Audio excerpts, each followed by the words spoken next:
कहते हैं कि पढ़ाई की कोई उम्र नहीं होती। 40 वर्षों बाद फिर से पढ़ाई शुरू करना, 8वीं पढ़ना, 10वीं पढ़ना, बीए करना और एमए करना। यह कहानी है उदयपुर के ग्रामीण विधायक फूल सिंह मीणा जी की, जिन्होंने अपने 40 वर्षों बाद फिर से पढ़ाई को शुरू किया और आज वह एमए कर रहे हैं। हमारे साथ बातचीत करने के लिए फूल सिंह जी, सर पहले TV9 पर आपका बहुत बहुत स्वागत है।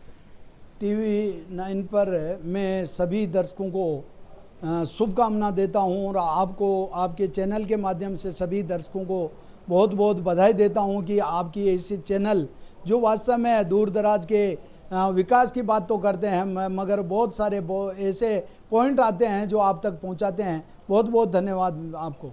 सर 40 वर्षों के बाद फिर से पढ़ाई को शुरू करना, एक कहीं लगता है कि वो उस समय वो दिन याद आ जाते हैं कि अब कैसे पढ़ाई करेंगे, और कैसे आपने उस 40 वर्षों बाद उस पढ़ाई को शुरू किया? मेरी बेटियों ने मेरे को प्रेरित किया। मेरी बेटियों ने कहा, बोला पापा जी आप बड़ी बड़ी बातें करते हो, IAS IPS कलेक्टर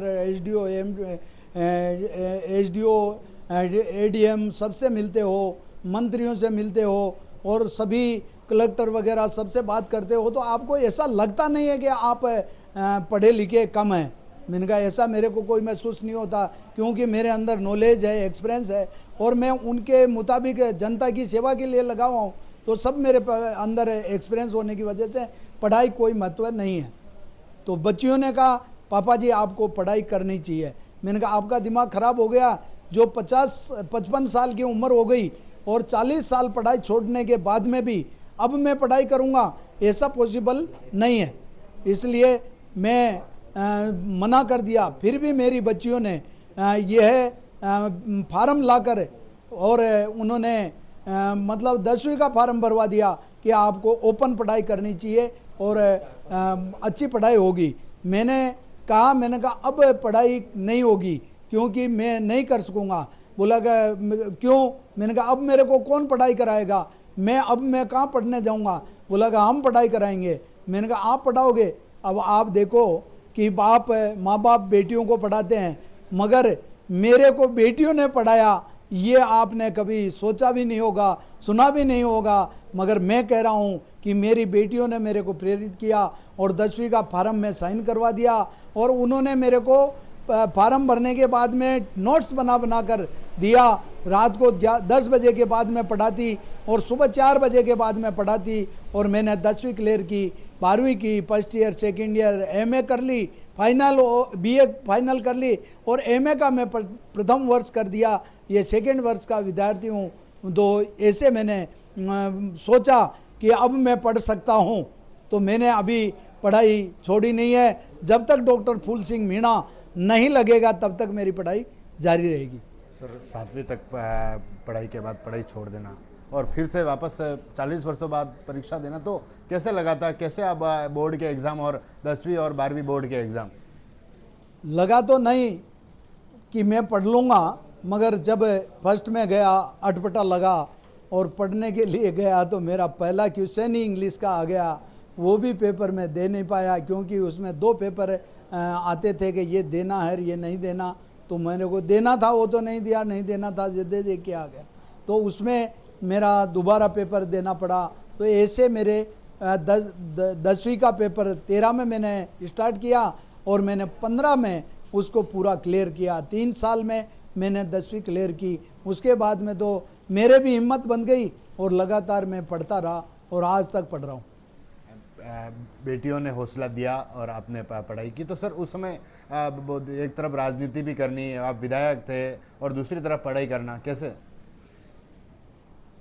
बिल्कुल आपने सही पॉइंट उठाया कि कैसे पढ़ाई करूंगा, मगर मैं 15 दिन तक मोबाइल बंद रखता था और केवल पढ़ाई में ही ध्यान देता था और नोट्स बना कर मैं लेता था। और जब 15 दिन से पहले मैं चाहे जयपुर जाता था तो भी पढ़ाई जारी रखता था, ऑडियो लेकर मोबाइल कानों में एयरफोन से सुनता रहता था और किताब के जो नोट्स थे वो भी मैं सामने रखता था। दोनों टैली करता जाता और पढ़ता जाता और 15 दिन मोबाइल बंद करके पूरा समय पढ़ाई में ही देता था। विधानसभा में भी जाना, बड़े बड़े कार्यक्रमों में भी जाना, तो फिर कैसे मैनेज करते? वो दिन में कार्यक्रम रहते थे, शाम को और रात को, और सुबह तो रहते नहीं थे। ऐसे में पढ़ाई का समय निकालना पड़ता है, समय किसी के पास नहीं रहता है। मगर समय में से समय निकालना ही इंसानियत का मतलब एक जीवन जीने का तरीका है। अब आगे क्या करने वाले हैं? आगे और बेटियों को भी आप प्रोत्साहन दे रहे हैं, उनको भी यात्रा करा रहे हैं? वास्तव में मेरी बेटियां हैं, बेटा नहीं है, तो बेटियों ने मेरे को इस लेवल पर लाने का उन्होंने योगदान किया, सहयोग किया। तो मैंने देखा मेरी विधानसभा के अंदर ये परसेंटेज ही कम बनता था और 40% 50% रिजल्ट रहता था 10वीं और 12वीं का।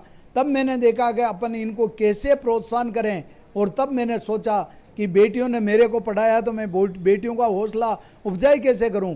जब मोदी जी ने जो 2014 में जीत कर आए, तब उन्होंने पहला पॉइंट ही यही रखा कि बेटी को पढ़ाओ लिखाओ आगे बढ़ाओ। तब मैंने भी ये सोचा कि वास्तव में बेटियों को कैसे अपन प्रोत्साहन करें। तो मैंने 75% अंक लाने वाली बेटियों को हवाई यात्रा का निश्चय किया कि मैं इनको उदयपुर से जयपुर हवाई यात्रा कराऊंगा और मुख्यमंत्री जी और विधानसभा अध्यक्ष जी और मंत्रियों से मिलाऊंगा, राज्यपाल से मिलाऊंगा, तो इनको मोटिवेट करेंगे। तो ऐसी स्थिति में मैंने यह सफ़र तय किया। कहीं न कहीं एक बड़ा प्रोत्साहन है जो इस तरह से बेटियों को मिलने वाला है। आदिवासी अंचल है और आदिवासी अंचल की जो बेटियां जिन्हें आप जयपुर लेकर गए। वास्तव में फर्स्ट में जो मेरी बेटियों को हवाई यात्रा करवाई थी वो आज सरकारी नौकरी कर रही है। और एक फर्स्ट की बेटी तो मैं क्या बताऊं, एक माँ उनको छोड़ने आई थी, वो गृहिणी थी, मजदूरी करती थी, उसका बाप दिहाड़ी मजदूरी करता था और उसकी बेटी हवाई यात्रा के लिए गई तो उसकी माँ के खुशी के आंसू बहने लग गए। और मैंने माँ को पूछा, मैंने कहा माँ जी आप मतलब ऐसे मतलब आंसू क्यों निकाल रहे हो?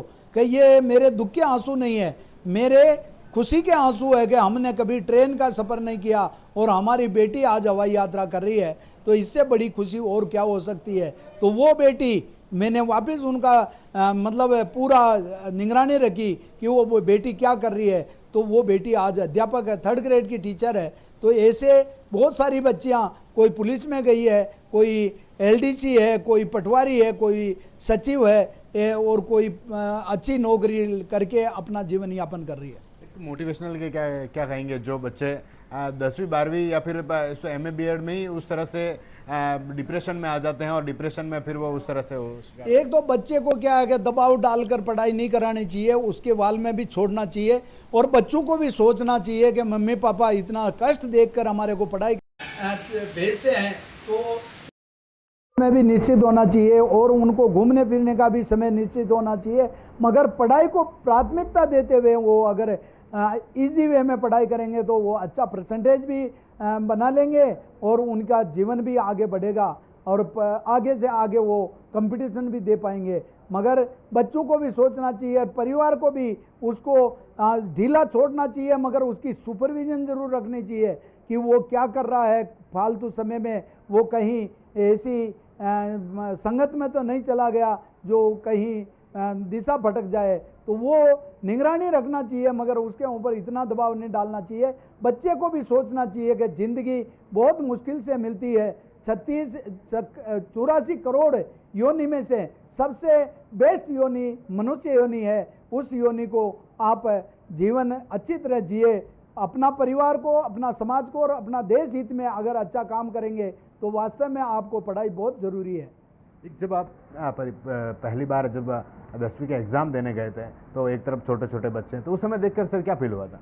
मुझे कोई फील नहीं हुआ, क्योंकि मैंने तो मेरे जीवन को ऐसा ही ढाल रखा था। जब मैं खेती करता था तब भी छोटों के साथ छोटा, बड़ों के साथ बड़ा, और जब राजनीति में आ गया तो मेरे छोटे बच्चे से भी प्यार करता था और युवाओं से भी करता था और बुजुर्गों के साथ में इज्जत से उनके पास पेश आता था।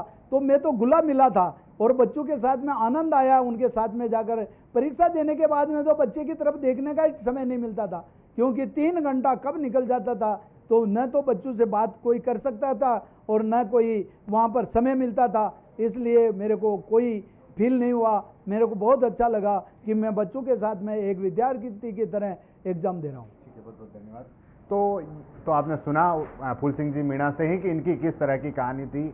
पहले पढ़ाई छोड़ देना, 7वीं तक पढ़ना और 40 वर्षों के बाद फिर से पढ़ाई को शुरू करना, 10वीं पढ़ना, 12वीं पढ़ना, BA MA, और अब कह रहे हैं कि अब डॉक्टर की पढ़ाई पूरी नहीं होगी तब तक यह छोड़ने वाले नहीं हैं। और जिस तरह से इनकी बेटी जिन्होंने हौसला बढ़ाया, कहा कि पिताजी पढ़ना है और कैसे भी पढ़ना है, और आज उन बेटियों को प्रोत्साहन दे रहे हैं। इनके विधानसभा ग्रामीण की जो बेटियां हैं उनको हवाई यात्रा करा रहे हैं और एक मैसेज है जो देने की कोशिश कर रहे हैं कि पढ़ाई कितनी ज़रूरी है, शिक्षा की कोई उम्र नहीं होती। TV9 के लिए राजेश डांगी।